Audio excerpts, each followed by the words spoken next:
만화로 보는 허경영. 제2화 머슴이 된 허경영. 우리 집에는 일거리가 아주 많단다. 열심히 부지런히 도와주려무나. 예,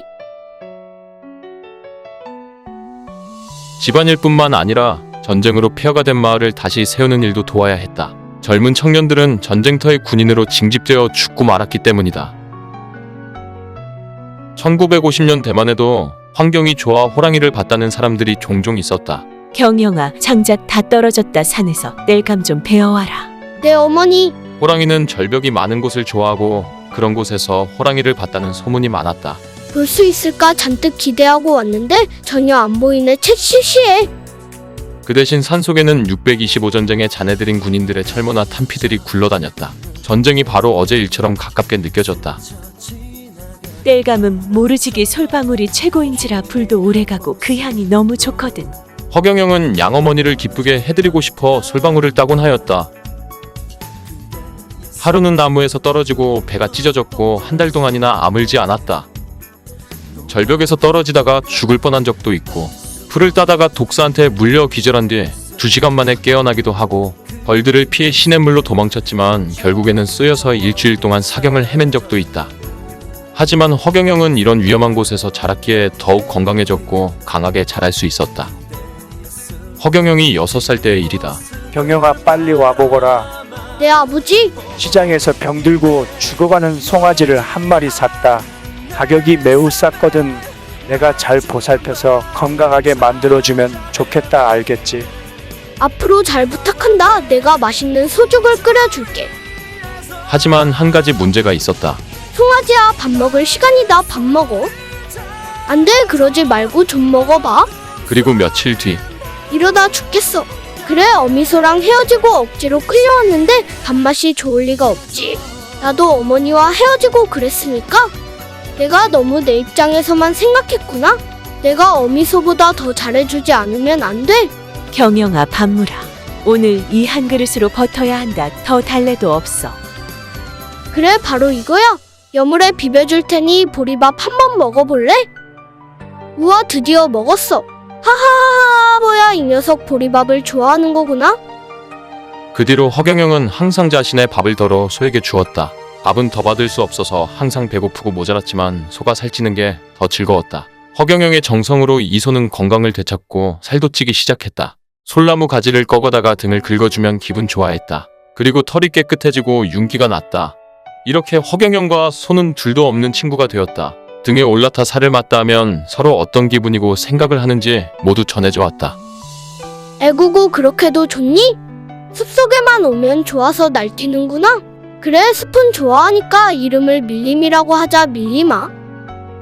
풀을 뜯으러 갈 때는 천년이 되었다는 느티나무가 5그루나 있었고 그곳을 지나 10리길을 올라 언덕들을 넘어 올라가면 끝이 보이지 않는 초원이 펼쳐져 있었다. 어린이들은 그곳에서 소를 방목해 놓은 뒤 낮잠도 자고 수십 가지의 산딸기, 깨금, 삐삐 등을 맛있게 먹었다.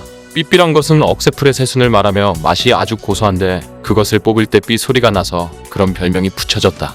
그러다가 멀리 보이는 남해 바다의 노을이 지면 소들을 끌고 내려가야 했는데 문제는 소들이 내려가기 싫어 떼를 써 한바탕 난리가 나는 것이었다.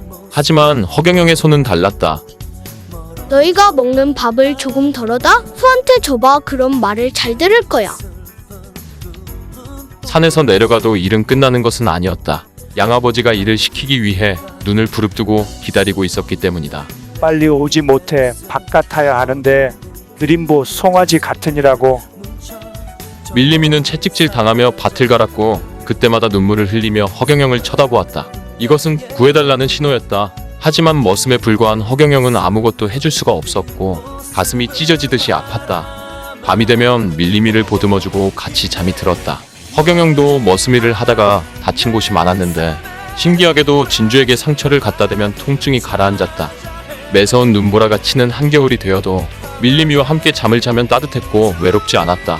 남들에게는 냄새나는 외양간이었지만 허경영에게는 따뜻한 보금자리였다. 몇 년이 지나고 밀림이도 많이 컸다. 어느 날 풀을 뜯고 돌아오는데 밀림이가 이상했다. 비명을 지르고 주춤대기 시작했다. 항문에서 피가 나고 있어. 내가 뭘 잘못 먹인 건가? 생전 안 이러던 애가 갑자기 왜 이러지? 으앙, 이러다 죽겠어. 죽지마 밀림아. 밀림이가 새끼를 낳았다. 이야, 이게 바로 생명이 탄생하는 순간이구나. 탯줄을 핥아 없애주고 있어. 신기해. 걸음마도 하지 못하는 갓난 송아지는 수백 번을 넘어졌지만 다시 일어섰다. 그리고 끝까지 어미를 쫓아와 결국에는 집까지 같이 왔다. 마을 어르신과 양부모님들은 대단히 기뻐하셨다. 축하해. 그렇게나 예쁘니? 하루 종일 쉬지도 않고 계속 핥아주는구나. 우리 어머니도 날 낳으셨을 때 이렇게 예뻐해 주셨겠지? 그날은 기쁜 날이었지만 외로운 날이기도 하였다.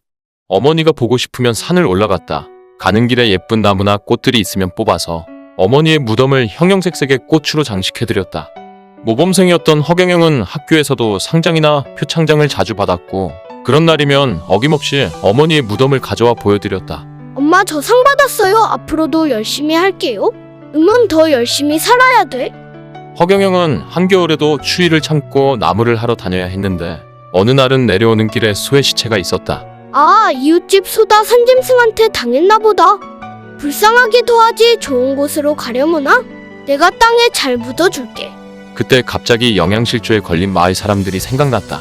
이 시대의 고기는 1년에 3-4번 먹을 수 있는 귀한 것이었다. 땅에 묻어주고 싶었지만 이왕 죽은 거 어려운 사람들한테 도움이 되면 좋겠다는 생각이 들었다.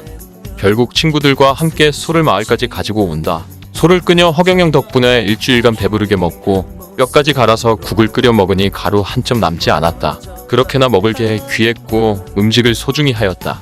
친구들은 허경영의 불우한 형편에 상관없이 그의 리더십과 재치에 매료되었으며 허경영이 하자고 하는 일에는 어김없이 따랐다.